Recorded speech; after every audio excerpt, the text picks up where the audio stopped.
Bantay Biyahe.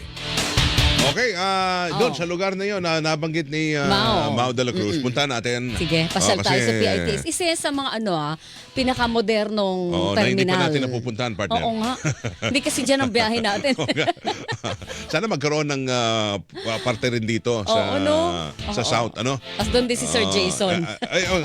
Andyan na ho lang ang Corporate Affairs and Government Relations Head ng Parañaque Integrated Terminal Exchange si Sir Jason Salvador na sa linyo natin. Sir Jason, magandang umaga po sa inyo. Welcome to sa Double Wang sa Double B. Good morning. Good morning, Double Weng. Good morning po sa lahat ng mga kapuso nating nanonood at nakikinig. Pasensya na Thank po you, sa thank you. napakaagang panggigising namin, Sir Jason. Nagdagdag na kayo ng mga ticket po. Haba na ata ng pila dyan sa PITX. Sabi ni Mau de la Cruz, may ticket 1 Ay, to opo. boot 2 hanggang 3 na. Actually, hanggang 4 siya, Sir ganun? Weng, ano? Oo, tama si Sir Mau. Nilagay natin to para mas maging madali at accessible sa mga kababayan natin.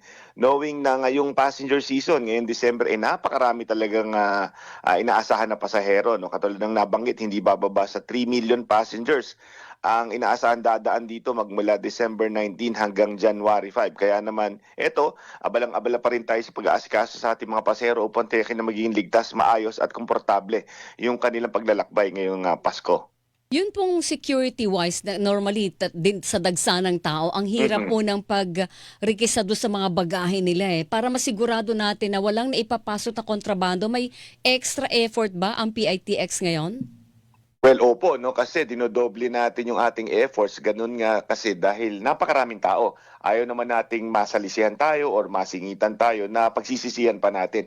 Kaya nga sa ganang yan, Boss Weng, humihingi rin tayo ng konting paumanhin sa ating mga kapuso. Kasi syempre, nagkakaroon ng konting inconvenience, konting pag-aantala, pero sana maintindihan nila na para ito sa kanilang kapakanan.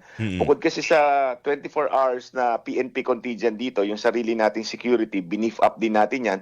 And then nagtalaga rin tayo ng mga uniform na tinatawag, yung mga para sekreta nung Opo. araw, no? Para umikot-ikot, magsilbing mga spy, no? Para magmatsyag, para tingnan kung may mga kahinahinalang kilos yung ating mga tao doon sa PTX. Kasi pag ganito passenger season, maraming tao, baka maraming manamantala. Yun ang iniiwasan natin. Yung bagahe po, may limit ba pag halimbawa? Kasi alam naman natin na limitado ang Sa bus. kapasidad ng mga Oo. bus, hindi ba, for cargo? Paano yon? Kung halika marami akong dalang bagahe, papayagan ba lahat yon, Sir Jason? Well, as much as we can, pinapayagan naman yan. We try to accommodate. Kasi naintindihan natin, Boss Weng, na yung mga kababayan natin, kaugalian na talaga yan na magdala ng kanilang mga pasalubong, Opo. di ba? Lalo na pag galing ka Metro Manila, lalo na ngayong Pasko, pati regalo, dala-dala. Yun nga lang, dahil sa limited carriage, dapat yung kayang dalhin lang. So, kung sobra-sobra na siya, tapos hindi na ma-accommodate, ang gagawin dyan, i-forward sa next bus, no? And baka magkaroon ng slight charges kasi nga, sobrang dami na. And ang nangyayari kasi doon, nawawalan ng espasyo yung mga ibang pasahero. Kumbaga parang ihahabol na lang sa ibang biyahe yung bagahe. Ganun na nga po Magkano kasi. charge noon? Well, depende, no? Depende do sa layo at depende din do sa laki. No, so nagde-determine diyan yung ating mga partner public utility operators na, no? May mga sarili silang rates, no? Pero very affordable naman to. Siyempre dahil land transport lang naman, hindi naman to eroplano. So hindi kasing mahal ng pag-carry. Yung nakikita natin dito sa radyo na TV pa, yung pila to, no? Oo, na mga pasahero, papasok, ini-inspect bawat gamit ho nila.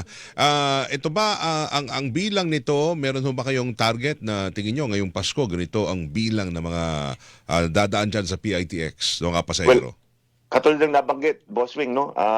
Di bababa sa 3 million magmula kahapon, December 19, hanggang sa pagbabalik nila sa January 5. Magkasama na po ito. Ito yung mga kababayan natin na nandito sa Metro Manila, uuwi sa kanilang mga probinsya. At ganoon din yung mga kapuso natin sa probinsya naman na lumuluwas para dito sila mamasyal, mamili, di ba, dumalaw sa ibang kamag-anak. So, ano na rin yan? Back and forth, no? So, kaya naman napakadami ng mga pasahero natin. May mga additional buses po kayo, Sir Jason, kasi syempre hindi maiwasan na magkulang, may mga maghihintay na pasahero. Buti nabanggit mo yan Oo. kasi nung nakaraang taon natin, naalala ko marami May na mga delay. stranded, oo. Na delay. Kasi traffic Wala, yung turn oo. around na bagal. May extra po kayo ng mga bus? Ay opo, maaga natin pinaghandaan yan. In fact, after Undas, nakipagtulungan na tayo kagad sa ating mga bus operators, sa ating government regulators para tiyakin na may mga additional units po tayo at may mga special permits na ma-issue. Kasi katulad nung nabanggit nyo, last year, medyo na mahaba yung traffic dahil dyan sa Kabikulan dahil nagkaroon ng konting road repair, no? After ng bagyo. So, naapektuhan yung turnaround time, medyo maraming nabinbin. So para maiwasan to, syempre, nagdagdag na rin pa tayo ng mga units. Pero as of now, minomonitor natin yung mga road conditions, pati yung mga pantalan. Wala pa namang naiitatalang mga ganun, no? Pero hopefully, wala nang mangyaring ganung kahitinding trapiko para at least di naman maging abala sa ating mga kapuso. Wala yung bilang ba ng mga bus company nadagdagan o sapat lang o pareho lang? Wala namang mga nagkansela ng fleet nila. Wala naman, ano? In fact, nadagdagan pa nga sila kasi sila rin naman mismo, Boss Wing, gusto rin nila itong passenger season kasi nakakabawi sila, di ba, sa kanilang mga negosyo. So, very seldom na magka-cancel ng hindi naman valid kasi pagkakataon na rin nila to, no? Na kumita ng mas maganda. At the same time, yung mga chopper nila, yung mga konduktor nila, nagkakaroon din ng extra hanap buhay. At syempre, bantay pasahe, walang bigla ang taas pasahe, Sir Ay, Jason. Nako, yes, isa yan sa maigting nating binabantayan, Boss Wing, ano? Kasi, syempre, ang dami ng gastos sa mga kapuso natin. Ngayon, kung mapagsasamantalahan pa, magbabayad ng extra, hindi natin gusto yan. Kaya nang panawagan din natin sa mga kapuso natin, mga biyahero, kung may maningil sa inyo ng mas mahal compared do sa usual nyo binabayaran, ipagbigay alam nyo po kagad sa amin para maisumbong natin sa DOTR, sa LTFRB at na ma-penalize po sila. Ayun, Alright, Sir Jason, thank you. maraming salamat sa magandang umaga. Thank you, sir. Salamat din po. Ingat po tayo lahat. Good morning. Ingat po. Tana sa PITX, ang head ho ng Corporate Affairs and Government Relations ng PITX, Sir Jason Salvador. Ngayon, limang araw. Hilingan, walang pinopro.